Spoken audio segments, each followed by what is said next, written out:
अस्सलाम वालेकुम। मैं हूं अली जाफरी। और जैसे कि आप जानते होंगे, पाकिस्तान की तारीख में सबसे बड़ा जो माइनिंग बूम आया है वो आजकल है। और जैसे जैसे ये माइनिंग बूम फैल रहा है, और बहुत सारे लोग जिनका माइनिंग में पहले कोई तजुर्बा नहीं था, या अगर तो अगर अगर तजुर्बा था भी तो वो सिर्फ पाकिस्तान के अंदर अंदर था। अब आप अब उसमें क्योंकि लोगों की इंटरेस्ट बढ़ती जा रही है, तो काफ़ी ऐसी चीज़ें सामने आ रही हैं जिनका पहले शायद लोगों को इतना इल्म नहीं था।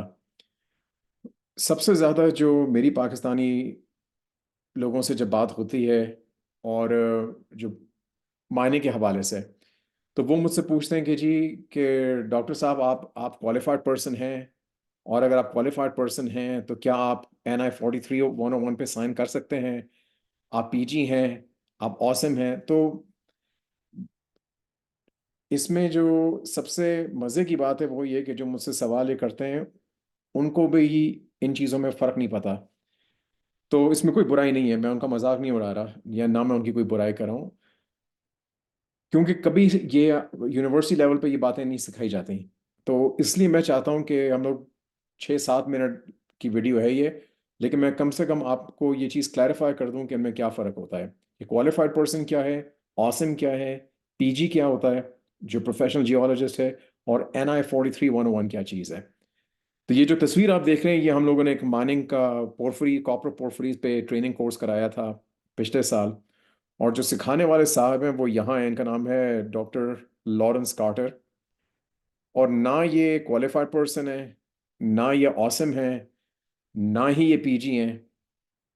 तो फिर सोचने वाली बात ये है कि ये बाकी सारे लोग जो हैं, जिनका सालों सालों का माइनिंग का तजुर्बा है, वो इनसे क्यों सीखने आए हुए हैं? वो इनसे इसलिए सीखने आए हुए हैं क्योंकि इनके पास PhD है।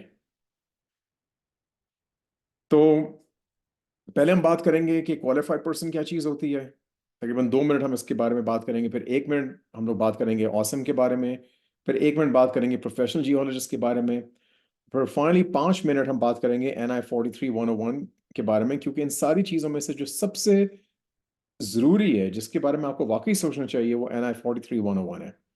ठीक है। तो शुरू हम करते हैं क्वालिफाइड पर्सन के साथ। तो ये कौन है? तो ये कैनेडियंस ने अब से तकरीबन 30-40 साल पहले उन्होंने एक ये स्टैंडर्ड सेट किया। उन्होंने स्टैंडर्ड ये सेट किया कि जी, एक ऐसा बंदा होना चाहिए जो किसी माइनिंग रिपोर्ट को देख सके, और वो ये देख के जज कर सके कि यार, ये इसमें बिल्कुल सिर्फ कचरा है, या इसके अंदर जो जो चीज़ें हैं वो काम की हैं या नहीं है।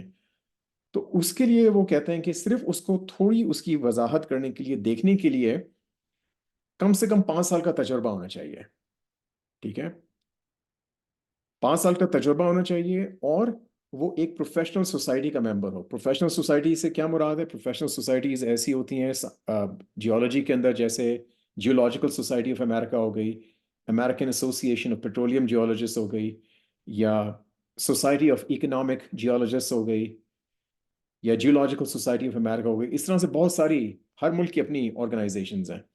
तो आप उसके, ना सिर्फ उसके आप मेंबर हो, उसके मेंबर होने के साथ साथ आपका कम से कम 5 साल का एक्सपीरियंस हो। तो अब आप अपनी खुद अपनी अकल से सोचें कि 5 साल का तजुर्बा क्या होता है। 5 साल का तजुर्बा, अगर कोई पाकिस्तान में, लेट्स अस्यूम वो बहरिया यूनिवर्सिटी से इस वक्त मास्टर्स कर रहा है, और वो जाके 2 साल उसने OGD में OGDC में एज ए, 1 साल उसने OGDC में एज ए ट्रेनी काम किया, फिर 1-2 साल के लिए उसको उन्होंने रिग पे भेज दिया ताकि देखो कि ड्रिलिंग कैसे होती है। फिर वो 3 साल आके, 2-3 साल उसने आके दफ्तर में गुजारे, थोड़ा देखते हुए। आपके ख्याल से क्या वो बंदा इस काबिल हो गया कि अब वो मैनेज कर सके, या वो किसी चीज़ की वजाहत कर सके, या वो आपको एडवाइस कर सके कि जी, ऑयल एंड गैस का काम किस तरह से किया जाता है? नहीं, 5 साल तो कुछ भी नहीं होता। ठीक है। तो QP बनने के लिए, क्वालिफाइड पर्सन बनने के लिए, आपको सिर्फ 5 साल का एक्सपीरियंस चाहिए, और साथ साथ आप एक प्रोफेशनल सोसाइटी के मेंबर हो। इसका इसको समझने का बेहतरीन तरीका ये ऐसा है कि जब मैं जब छोटा था और पाकिस्तान में रहता था, तो अगर आपको कोई भी काम किसी किस्म का हो, तो उसमें वो कहते थे कि बेटे जी अपनी मैट्रिक की सनद को आप 22 ग्रेड के अफसर से अटेस्ट करवा के लाएं। फिर आपको कोई 22 ग्रेड का अफसर ढूंढना ढूंढना पड़ता था, और वो जो 22 ग्रेड का अफसर बैठा होता था वो ना आपको जानता था, उसने आज से पहले आपकी शक्ल नहीं देखी होती, बस वो आपकी मैट्रिक की सनद देखता था, वो बस उस पे उसकी कॉपी पे अटैच करता था और बस आप फारिग हो जाते थे। लेकिन वो ये था कि फाइल का पेट भरने वाली बात थी।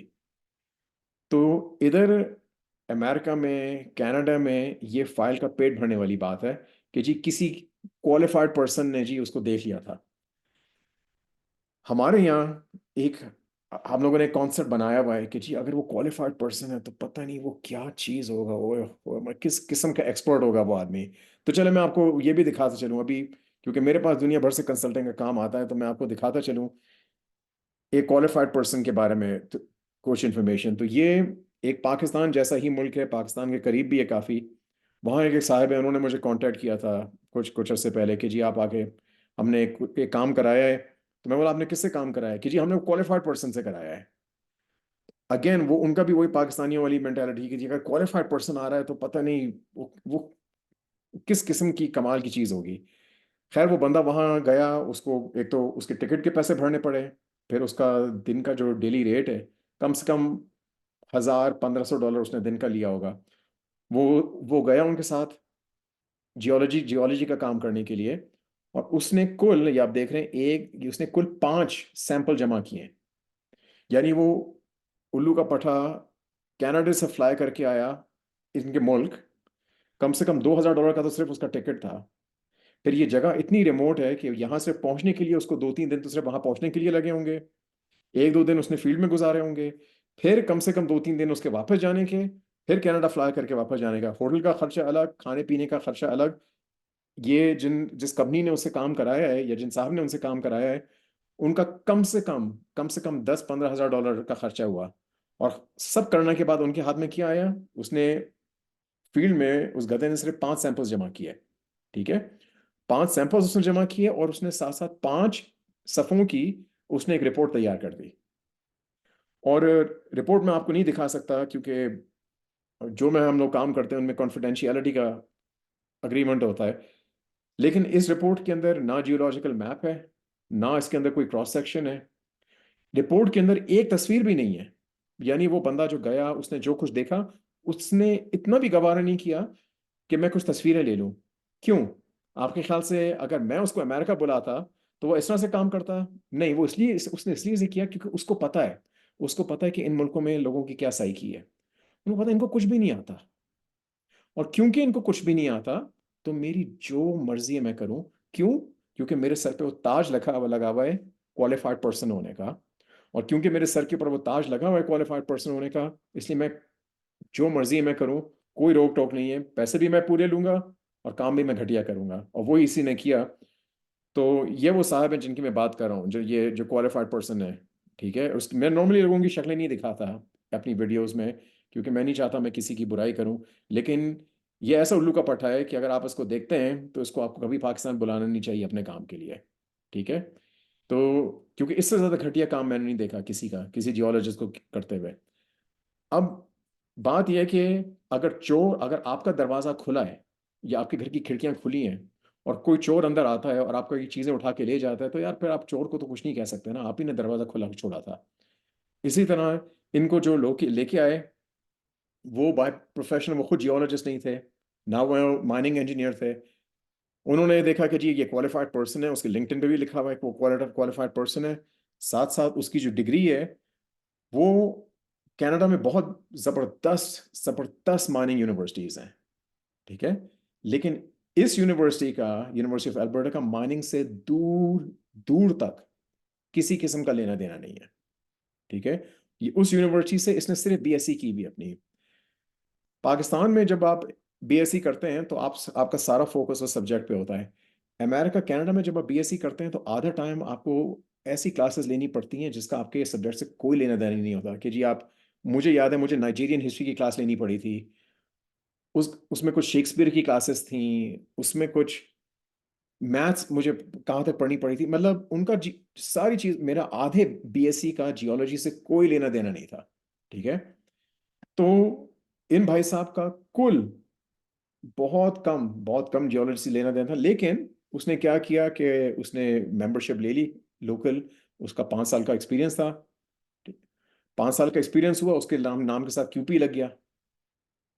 जब क्यूपी लग गया उसके नाम के साथ, तो उसको पता है कि यार इधर तो इसकी कोई अहमियत नहीं है कनाडा में, लेकिन ओवरसीज, ओवरसीज इसकी बहुत अहमियत है।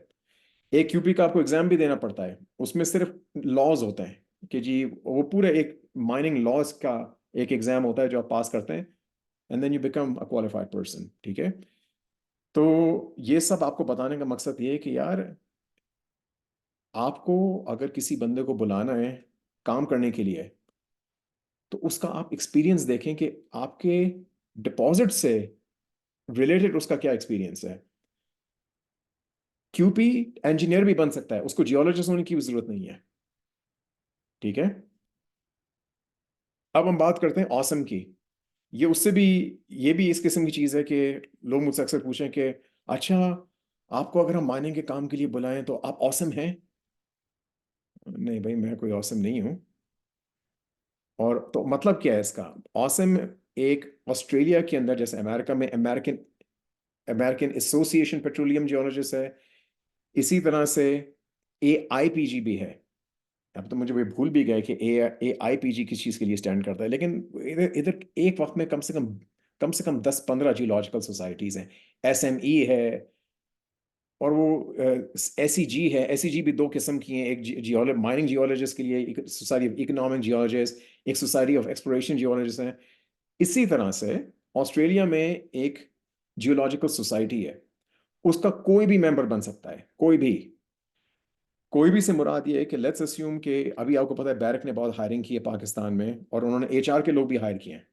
तो लेट्स अस्यूम एक साहिबा थी जो प्रॉक्टर एंड गैम्बल के लिए पहले HR में काम करती थी, उनका जीरो एक्सपीरियंस है माइनिंग का।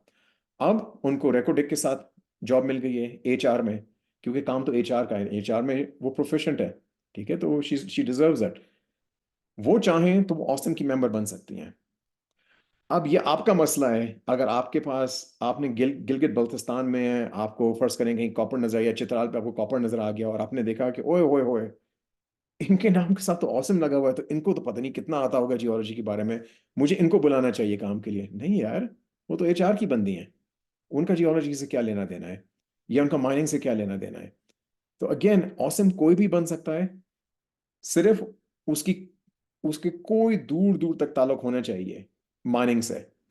तो उनकी क्या रिक्वायरमेंट्स हैं, ये मैंने उनका स्क्रीनशॉट डाल दिया है, आप चाहें तो आप भी, अगर आपको शौक है तो आप भी ऑसम के मेंबर बन सकते हैं। ठीक है। तो अगेन, अगर आपके नाम के साथ ये टाइटल लग जाती है, तो उसका मतलब ये नहीं कि आपको माइनिंग के बारे में बहुत ज़्यादा आता है, या आप एक्सपर्ट बन गए किसी किस्म के मायने के। इन साहब को मैंने इसलिए चूज़ किया है क्योंकि आप उनका अगेन एंकर आकर अब इनका माने, इनका आप तजुर्बा देखें, इनकी इनकी पढ़ाई आप देखें, तो पहले ये भाई साहब घाना से पढ़ के आए हैं।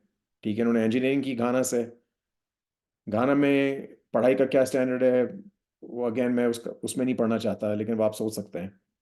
उसके बाद उन्होंने बिजनेस में, वो एक बिजनेस स्कूल में चले गए, फिर वो एक दूसरे बिजनेस स्कूल में चले गए, MBA कर लिया उन्होंने। ठीक है। लेकिन उनके नाम के साथ ऑसम लगा हुआ है। अगर आप ये समझ रहे हैं आपके, ये चीज पढ़ के आप उनको बुला लेंगे कि वो आपको आपके माइनिंग प्रोजेक्ट के साथ काम करेंगे, तो अगेन फिर ये उनका उनका मसला नहीं, ये तो आपका मसला है ना, क्योंकि आपने डिसाइड किया था कि उनको आप पैसे दे के बुलाएं। तो आखिरी जो चीज़ है जो काफ़ी इंपॉर्टेंट है, वो ये है कि बहुत ज़्यादा धोखा हुआ था। एक बहुत बड़ा मशहूर केस है ब्री एक्स का नाम से। ब्री एक्स आई थिंक, या तो आई थिंक 70s 80s में हुआ था, जिसमें यह था कि एक कैनेडियन कंपनी थी जो काम करी थी इंडोनेशिया में, और और उन्होंने प्रेस रिलीज की कि हमारे पास इतना सोना निकल के आ रहा है हमारे डिपॉजिट्स में, और ये है और वो है। तो उनके जो स्टॉक्स हैं कैनेडियन मार्केट में, वो बिल्कुल स्काई हाई चले गए। बाद में ये पता चला था कि उनका जो जियोलॉजिस्ट था वो फिलीपींस का था, और वो क्या करता था कि वो अपनी शादी की जो उसकी अंगूठी थी सोने की, वो उसको लेके, ये जो नेल कटर के पीछे नहीं लगा हुआ होता नाखूनों को फ्लैट करने का, उसको रगड़ता था, और वो थोड़ा थोड़ा सोना वो हर सैंपल के अंदर वो डाल देता था। पहले उसने काम इस तरह से शुरू किया, फिर लोकल जो दरिया के किनारे सोना सोना जमा करते हैं उनसे वो सोना खरीदता था, वो सैंपल्स में उसको मिक्स कर देता था। ठीक है, सॉल्टिंग कहते हैं इसे। वो जब सैंपल्स लैब के अंदर जाते थे तो जबरदस्त किस्म के रिजल्ट्स आते थे कि इनमें तो पता नहीं कितना सोना है। वो फिर प्रेस रिलीज कैनेडियंस करते थे। जो जो जनरल पब्लिक है वो उनका स्टॉक्स देख रही थी कि यार इनके तो स्टॉक्स इस तरह से हाई जा रहे हैं कि हमें इन्वेस्ट करना चाहिए। बाद में केस ये खुला कि नहीं, ये तो सब टोपी ड्रामा था। तो वो जो बंदा था, जो जियोलॉजिस्ट था, वो कहते हैं कि जी हेलीकॉप्टर में उसको लेके जा रहे थे, तो उसने हेलीकॉप्टर से खुदकुशी कर ली। तो तब से ये कैनेडियंस जो हैं ये घबरा गए कि नहीं यार, ये तो हमारे साथ बहुत बड़ा हैंड हो गया। और इस धोखे को प्रिवेंट करने के लिए उन्होंने एक स्टैंडर्ड सेट किया कि जी, जो एक रिपोर्ट, जो माइनिंग की एक खास तरीके से रिपोर्ट लिखी जाएगी, जिसमें पूरा एक सेक्शन होगा इन्वायरमेंट के बारे में, और हर तरह की तफसील दी जाएगी सैम्पलिंग के बारे में कि सैम्पलिंग किस तरह से की गई, कहाँ से की गई, उसके टेस्ट कहाँ कराए गए। जियोलॉजी के बारे में डिटेल सेक्शन होगा, इंजीनियरिंग के बारे में डिटेल सेक्शन होगा। तो वो जब सारी चीज़ों को आप मिला लेंगे तो वो एक रिपोर्ट, बहुत तफसीलन एक रिपोर्ट तैयार होगी। और उस रिपोर्ट का नाम है नेशनल इंस्ट्रूमेंट 43-101। ठीक है। अब आप खुद सोचें कि अगर एक रिपोर्ट है जिसमें इंजीनियरिंग की सारी डिटेल्स हैं तो अकेला जियोलॉजिस्ट तो नहीं बना सकता। और अगर उसमें जियोलॉजी की डिटेल्स हैं तो सिर्फ इंजीनियर भी नहीं बना सकता। और अगर उसमें इन्वायरमेंट की डिटेल्स हैं तो ना वो जियोलॉजिस्ट बना सकता है, ना वो इंजीनियर बना सकता है। उसके लिए एक इन्वायरमेंटल कंसल्टेंट को हायर करने की जरूरत है। कहना ये मकसूद है कि कोई एक शख्स NI 43-101 नहीं तैयार कर सकता। भली वो QP हो, वो PG हो, या वो ऑसम हो, वो जो भी हो, वो ये तैयार नहीं कर सकता। इसको तैयार करने के लिए पूरी टीम एक साथ बैठती है। ठीक है। और जब वो टीम तैयार बैठ के इस चीज को तैयार करती है, तो अक्सर ये जो NI 43-101 रिपोर्ट्स हैं ये बहुत लंबी होती हैं। अब जैसे ये वाली है, ये 360 सफ़े की रिपोर्ट है। और अगर आप इस रिपोर्ट को पढ़ना चाहते हैं तो मैंने लिंक यहाँ दी हुई है, या मुझे ईमेल कर दें, मैं आपको लिंक भेज दूंगा ताकि आप देख सकें कि जो असली NI 43-101 रिपोर्ट है वो दिखने में कैसी होती है। आप इसको कंपेयर करते हैं उस रिपोर्ट से जो मैंने आपको पहले दिखाई थी। तो मैं वापस जाता हूं। ये रिपोर्ट कितनी लंबी है? ये सिर्फ 5 सफ़े की रिपोर्ट है। और इसको किसने तैयार किया? इसको एक QP ने तैयार किया, क्वालिफाइड पर्सन है। अगेन, ये वीडियो बनाने का मकसद ये है कि यार आप ये मत समझें कि अगर वो क्वालिफाइड पर्सन है तो बहुत ज़हीन है। वो क्वालिफाइड पर्सन है तो वो कोई दुनिया का माना हुआ जियोलॉजिस्ट या माना हुआ इंजीनियर है। या अगर वो क्वालिफाइड पर्सन है तो सिर्फ वो ही NI 43-101 रिपोर्ट तैयार कर सकता है। ये उसने तैयार की है ना रिपोर्ट, ये कचरा है। ये तो कहीं से भी NI 43-101 रिपोर्ट नहीं है। ठीक है। तो फिर से summary, QP is just qualified person, 5 साल का एक्सपीरियंस, एक प्रोफेशनल मेंबरशिप और एक एग्जाम। उसको लॉज के बारे में, जियोलॉजी के बारे में नहीं, इंजीनियरिंग के बारे में नहीं, लॉज के बारे में उसको एक एग्जाम क्लियर करना पड़ता है। ऑसम, जिसने कनाडा में एक जियोलॉजिकल सोसाइटी ज्वाइन की भी है, वो पाकिस्तान में कोई HR का भी बंदा ज्वाइन कर सकता है। PG is just professional geologist. अक्सर लोग क्या करते हैं कि उन्होंने सिर्फ BSc की भी होती है, फिर 5-8-10 साल गुजर जाते हैं उनको एक जॉब में, उनको प्रमोशन नहीं मिलती, तो अब कहते हैं यार अब हम क्या करें, अपना हमें थोड़ा रॉब दिखाना है, बॉस को दिखाना है कि हम भी कुछ हैं, हमें प्रमोशन मिलनी चाहिए। तो वो हर स्टेट में एक वो एग्ज़ाम होता है जियोलॉजी का। वो अगर एग्ज़ाम जाके दे दें तो उनके नाम के साथ वो PG लिखा हुआ आ जाता है, कि वो लिखा हुआ कि जी प्रोफेशनल जियोलॉजिस्ट है। बस, दैट्स वो, सिर्फ वो है। उसका कोई मतलब ये नहीं है कि वो कोई बहुत ही पहुंची हुई चीज़ है या उसका कोई बहुत नाम है। तो मुझे उम्मीद है कि ये जो डिस्कशन हुई है ये आपके काम आएगी, ख़ास तौर पे अगर आप माइनिंग में घुस रहे हैं या आप माइनिंग में इन्वेस्टमेंट करना चाहते हैं।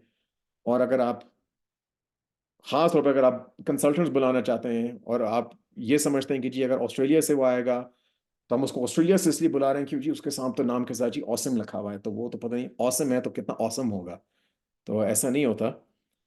तो मुझे उम्मीद है ये वीडियो आपके काम आई होगी। अगली भी मैं एक और भी मैं वीडियो आगे बनाने बनाने वाला हूँ कुछ अर्से में, माइनिंग के हवाले से। तो आप, अगर आपको वीडियो अच्छी लगी है तो मेरी माइनिंग के बारे में और भी काफ़ी वीडियोस हैं जो कि उर्दू में ही हैं, तो आप प्लीज़ हमारे चैनल को लाइक भी कीजिए, सब्सक्राइब भी कीजिए और शेयर भी कीजिए। शुक्रिया।